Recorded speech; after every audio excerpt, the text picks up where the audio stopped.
ঢাকাসহ সারা দেশের জন্য 5 দিনের পূর্বাভাস দিয়েছে আবহাওয়া অধিদপ্তর। বুধবার 4 মার্চ সন্ধ্যা 6টা থেকে পরবর্তী 120 ঘন্টার জন্য এই পূর্বাভাস দেওয়া হয়। বিজ্ঞপ্তিতে বলা হয়, বুধবার সন্ধ্যা 6টা থেকে পরবর্তী 24 ঘন্টা অস্থায়ীভাবে আংশিক মেঘলা আকাশসহ সারা দেশের আবহাওয়া শুষ্ক থাকতে পারে। সারা দেশে দিনের তাপমাত্রা সামান্য বাড়তে পারে এবং রাতের তাপমাত্রা প্রায় অপরিবর্তিত থাকতে পারে। বৃহস্পতিবার 5 মার্চ সারা দেশে দিন এবং রাতের তাপমাত্রা সামান্য বাড়তে পারে। শুক্রবার 6 মার্চ সন্ধ্যা 6টা থেকে পরবর্তী 24 ঘন্টা অস্থায়ীভাবে আংশিক মেঘলা আকাশসহ সারা দেশের আবহাওয়া শুষ্ক থাকতে পারে।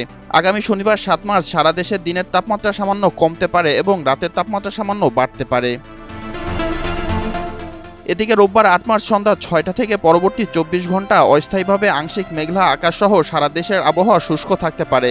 তবে রংপুর, রাজশাহী, ঢাকা ও খুলনা বিভাগের 2-1 জায়গায় হালকা বৃষ্টি অথবা বজ্রসহ বৃষ্টি হতে পারে। এ সময় সারা দেশের দিন ও রাতের তাপমাত্রা প্রায় অপরিবর্তিত থাকতে পারে। বর্ধিত 5 দিনের আবহাওয়ার পূর্বাভাসে বলা হয়, বৃষ্টি অথবা বজ্রসহ বৃষ্টির সম্ভাবনা রয়েছে।